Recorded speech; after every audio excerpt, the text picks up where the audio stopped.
All right, let's dive into Kenneth Burke's A Rhetoric of Motives. We're going to be using excerpts from the book and commentary from Dr. Bobby. Always love a good deep dive. He brings some really interesting pop culture references to the table, by the way. Get ready to, rethink how you see persuasion and motivation, because Burke, he goes deep. He does, yeah.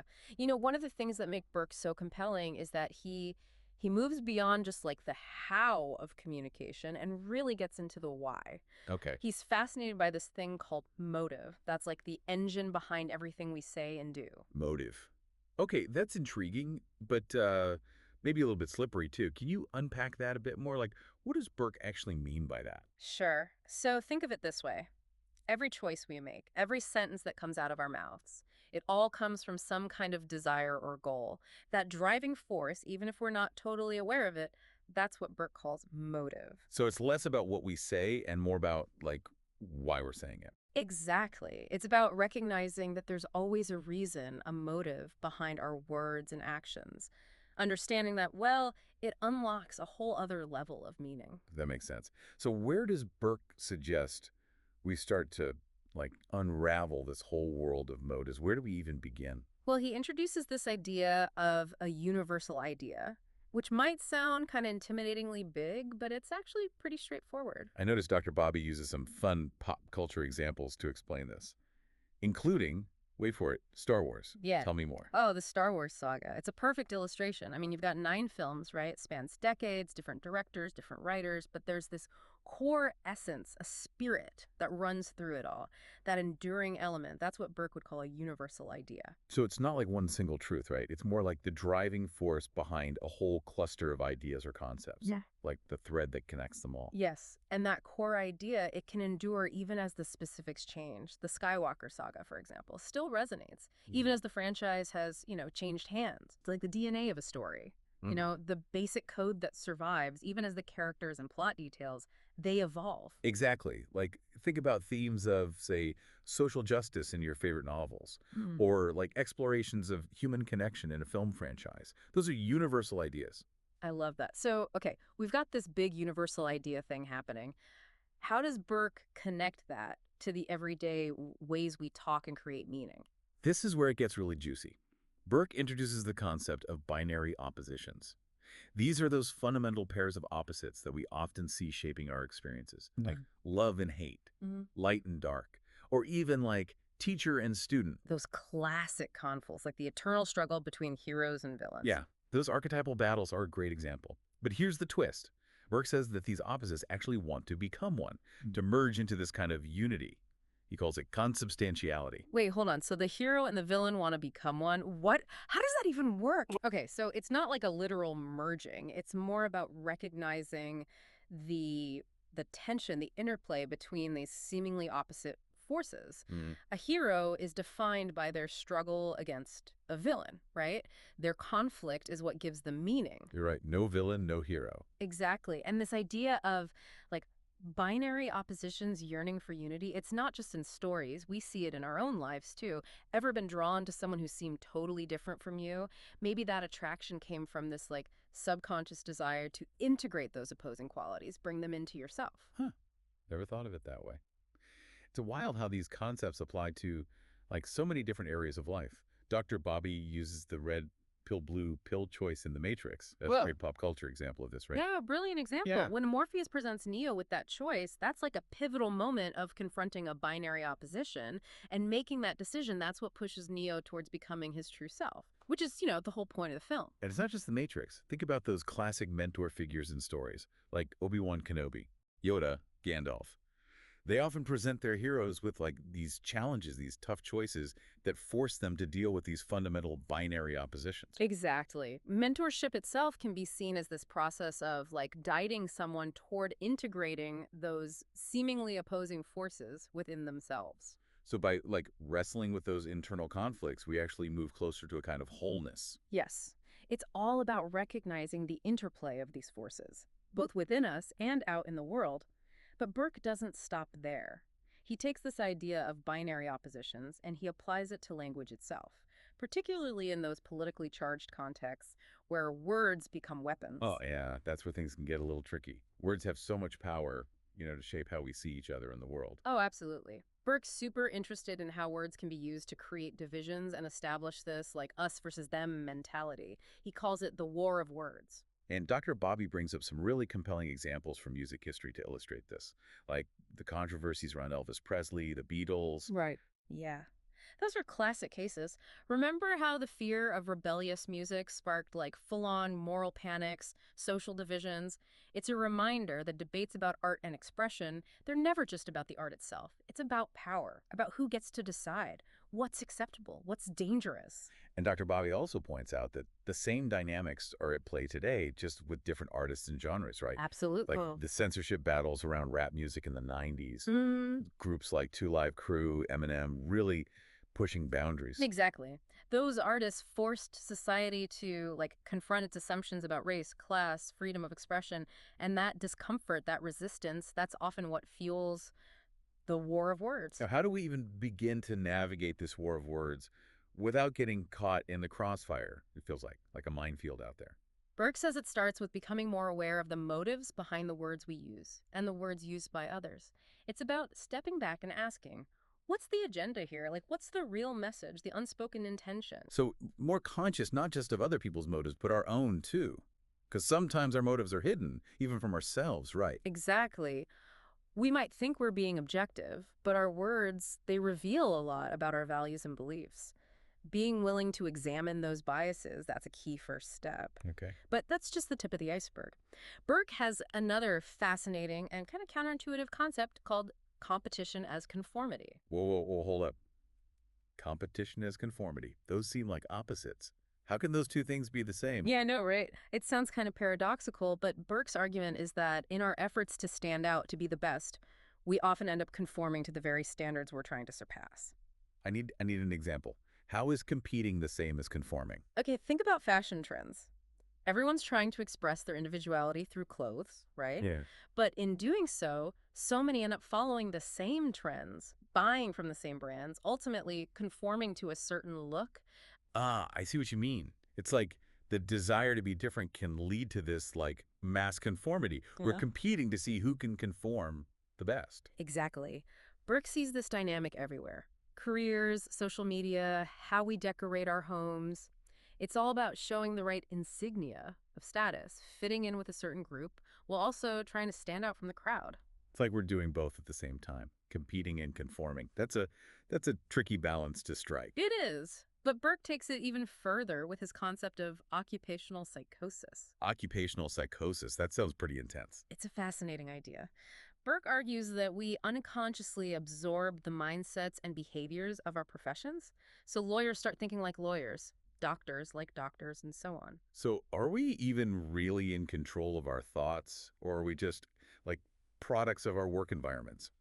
That's a good question for you to ponder this week, listeners. Right. What are some of those unconscious biases or thought patterns you maybe picked up from your own job?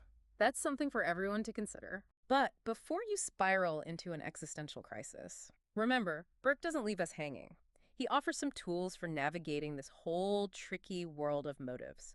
And that's where we'll pick up in part 2 of our deep dive.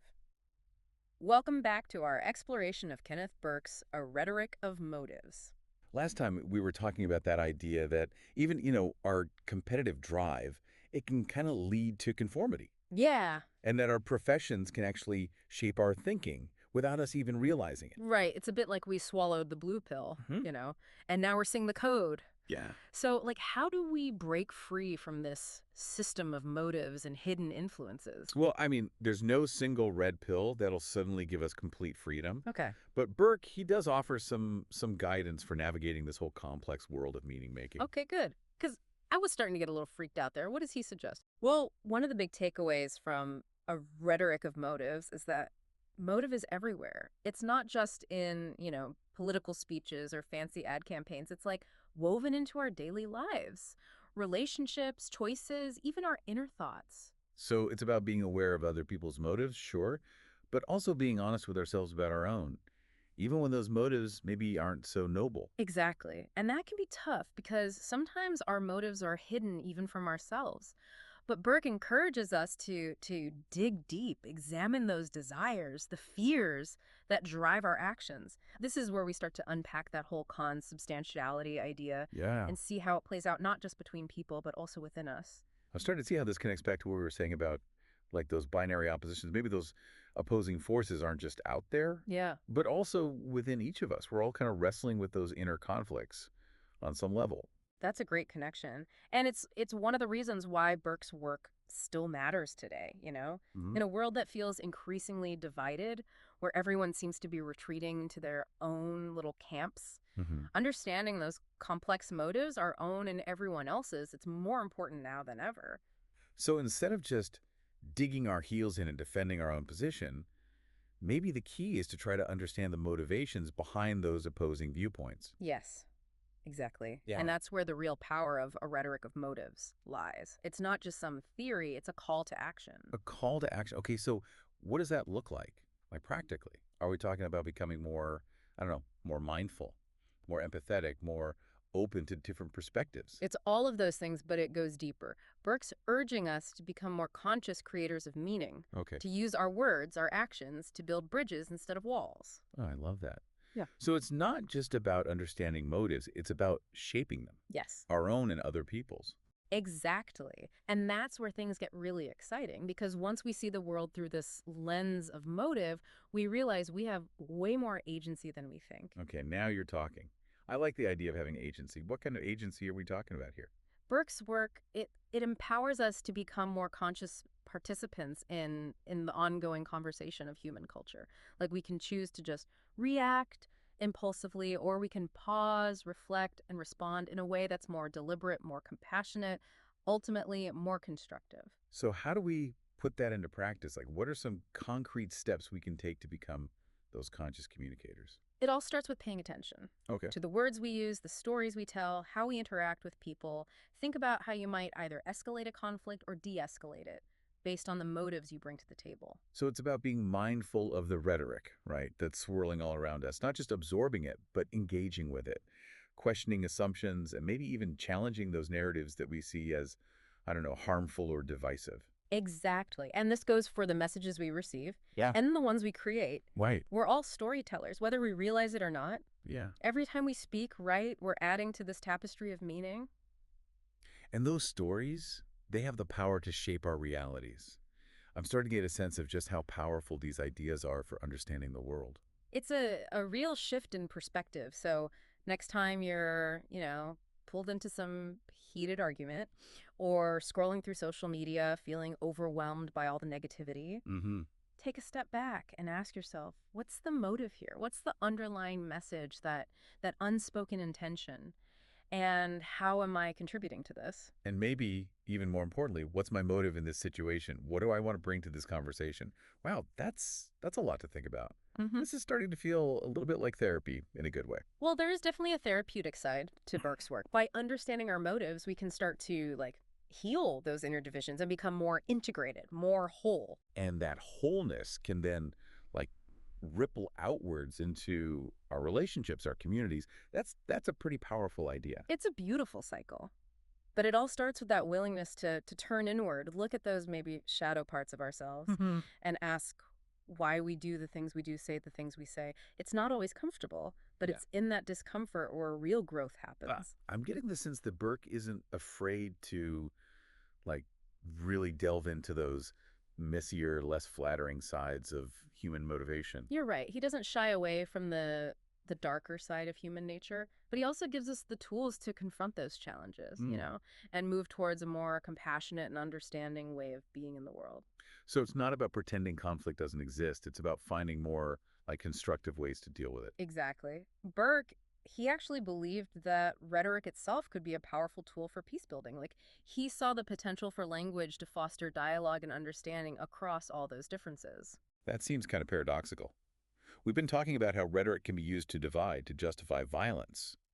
But Burke's saying it can also heal and unite. It all comes back to the motive, Okay. the intention behind the words.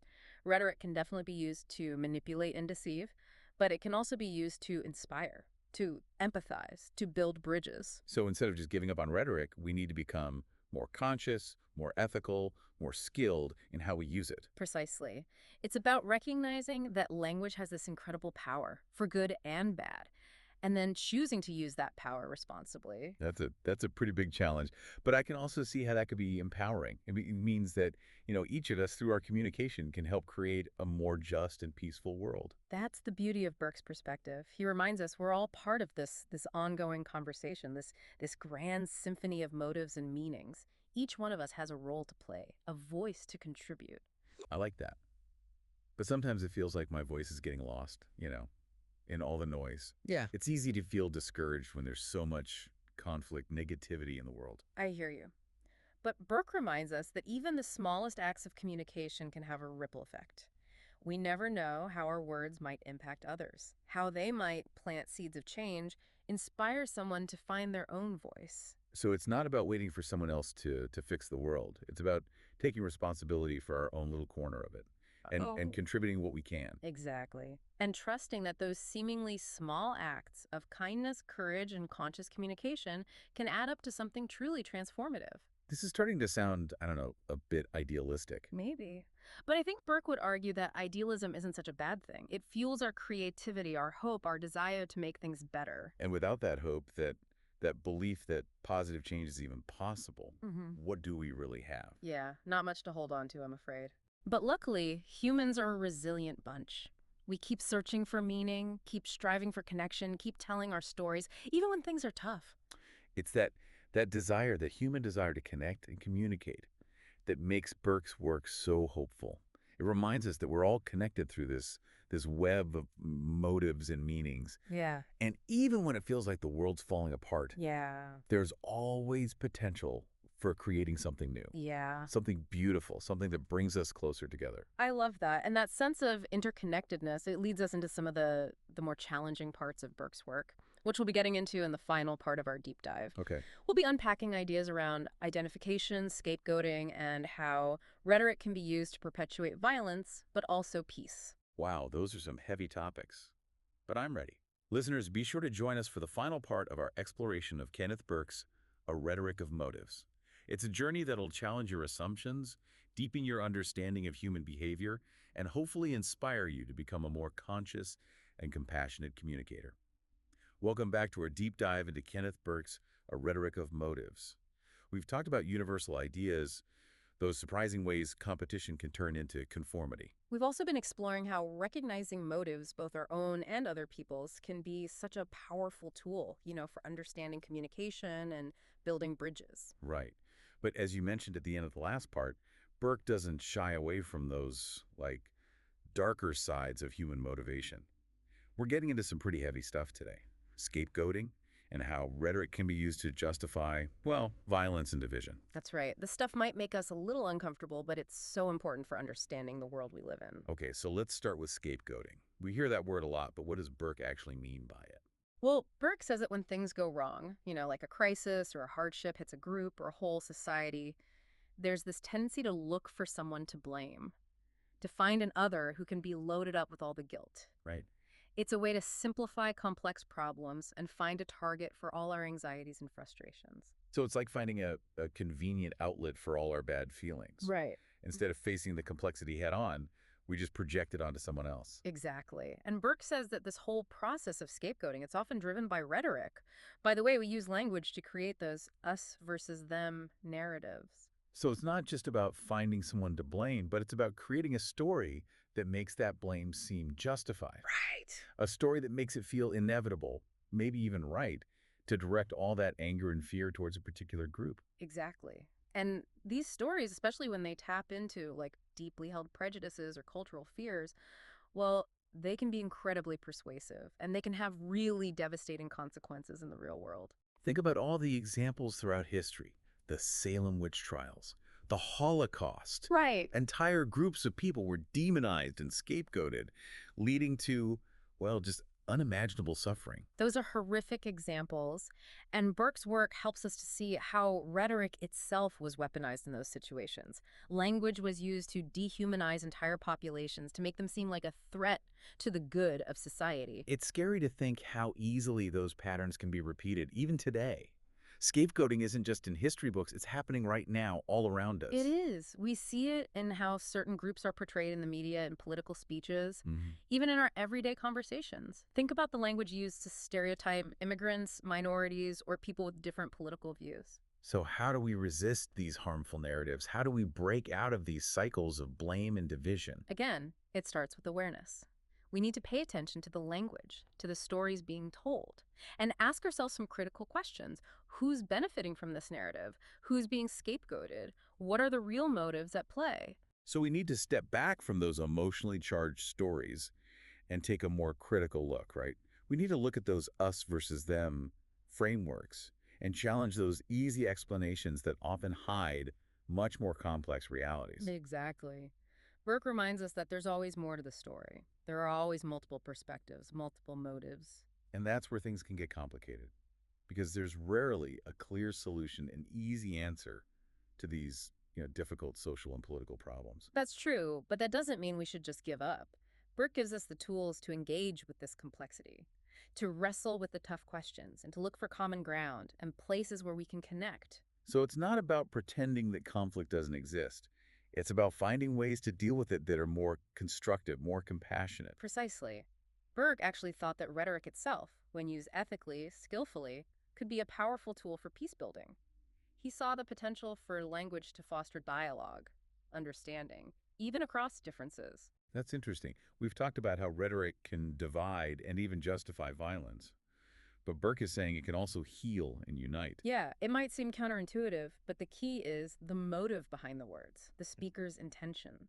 Rhetoric can definitely be used to manipulate and deceive, but it can also be used to inspire, to build empathy, to create genuine connection. So instead of abandoning rhetoric, we need to become more conscious of it, more ethical, more skilled in how we use it. Exactly. It is recognizing that language has this incredible power for good and bad, and then making the choice to use it responsibly. That's a powerful message, but it also feels like a lot of responsibility. It is, but it's also incredibly empowering because it means that each of us, through our communication choices, can help to create a better world, a more just world, a more peaceful world. Wow, this has been an incredible journey. Burke's rhetoric of motives, it's complex, but it offers so much, so many valuable insights into how we behave and how we use language to shape our world.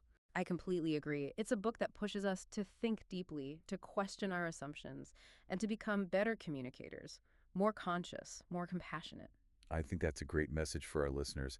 If you're feeling overwhelmed by all this talk of motives and rhetoric, just remember, pay attention. Pay attention to the language around you, the stories you hear, the motives at play, and then ask yourself, what do I want to contribute to this conversation? What kind of world do I want to help create? Those are powerful questions, and I believe that reflecting on them can really lead to positive change within ourselves and in the world around us. Well, thank you for joining us for this deep dive into Kenneth Burke's A Rhetoric of Motives. It's been challenging, but also really hopeful. An exploration of the power of language and the potential we all have to connect. Until next time, keep diving deep.